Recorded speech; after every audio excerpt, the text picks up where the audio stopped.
All nature is an expression of the two desires of the Creator, the desire for separation from the oneness of rest in Him into a multiplicity of image forms of His imagining, and for avoidance of that multiplicity by return to rest in His oneness. A cycle is like winding and unwinding a clock spring, except that matter is wound up into visible spheres and unwound into invisible cubes. The unwinding of a clock spring is a reverse process from that of its winding. Nature is continuous. It never reverses, like the piston in an engine or two children on a seesaw. Nature turns its waves inside out and outside in a continuous spiral flow of direction. Solid matter gradually interchanges with space in its breathing cycle until gravitation has attained its maximum. Radiation then exceeds the power of gravitation and matter begins to expand instead of to contract. Radiation is light outwardly bound from the seed. Gravitation is light inwardly bound toward the seed. Outwardly bound light manifests the unfolding of patterned light from the seed. It is the mother of creation. Inwardly bound light manifests the refolding of the patterned seed into its seed. It is the father of creation. The mother of creation gives patterned bodies to ideal by unfolding ideal unto the heavens. That is the first half of every cycle. The Father refolds all unfolding ideal back toward its seed, otherwise the unfolding form could not become visible as matter. That is the second half of every cycle. All growing things manifest this unfolding and refolding process in every pulsation of interchange between the Father-Mother lights of creation. The outward-inward breath of all things is the constant interchanging cyclic process by means of which one opposite gradually becomes the other until each becomes the other in totality by completing the interchange. Each outward-inward breath is a cycle. Each half cycle is cancelled by its other half until both are cancelled. Neither then manifest.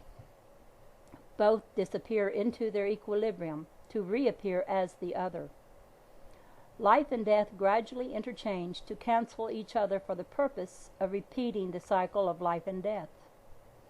Death is born in the same cradle with life, but life is strong while death is weak. From the very first breath of the newborn babe, death voids life by each outward breath, and life voids death by each inward breath. At maturity, death has become balanced with life, and death then becomes stronger until both disappear to reappear with life as the stronger and death the weaker opposite. The expanding universe. It is said that the universe is expanding to a heat death, that all heat is gradually going out of the universe, leaving it utterly cold and empty. It is believed that radiation is a downhill flow of energy, which is not compensated for by an equal uphill flow. Radiation is known as radiant energy. Radiation is but the outbreathing of this universal body, which breathes in its entirety exactly as man and all things else in nature breathe. Radiation is the unfolding mother light. The inbreathing of nature is gravitation. Gravitation is the father light which refolds that which unfolds. For every drop of water that radiant energy discharges from the earth, gravitation energy charges it with falling waters. One of these opposites is the downhill flow of expressed energy, and the other is its equal uphill flow. Every creating thing in this universe has a father and a mother. Not only animal and vegetable life, but every corpuscle of matter in the universe. Likewise, every creating thing is both father and mother. The mother borns the father, and the father borns the mother. The proton borns the electron, and the electron the proton. Each was the other, and each sequentially becomes the other through the pulsing breath of wave interchange. Deceptive evidence. One of the illusions which deceived man into believing that God's universal body was dying was the discovery that all nebula are rushing away from each other with incredible velocities. This fact would lead to the utter dissolution of the universe in time. The so-called red shift in the spectrum proved this to be fact. The fact is true, they do rush away from each other, but the conclusion drawn from that observed fact is not justified by the processes of natural law.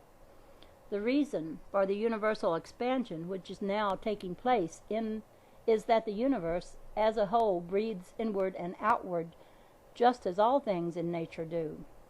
Large-scale breathing cycles of the whole universal body consume untold eons for the completion of one cycle, while man consumes but a few seconds to complete his cycle. Man of eons to come will witness the effect of nebula rushing toward each other at the same speeds for the same number of eons. In all nature there is no effect of motion which is not balanced by an opposite effect. The universe is sexed throughout. One sex cannot exist without the other. Radiant energy is impossible without generative energy to born it. The desire of the Creator for separateness must be balanced with his desire for oneness. The expansion stroke of the universal piston must have a balancing compression stroke in order that the universal body may manifest the life of its Creator. The whole universe slowly expands toward the death half of its breathing cycle, and then contracts toward the life half of it. Every separate mass in the universe, in its own part of its cycle, either in-breathing toward the high point of its maturity or out-breathing toward its resurrection. Each one, whether generating or degenerating, is being generated into extended life by the in-breathing of the whole, of which each is an indissoluble part. Now, words of God. In my imaged universe all things are centered by me, for all things extend from the dual, two-way moving pendulum of my thinking, and my thinking is two. I, the one light, center the two lights which register my thinking, but I am not those two lights, nor am I my thinking. Behold in me the Trinity, the one extended unto the two, the one Creator centering the extended two.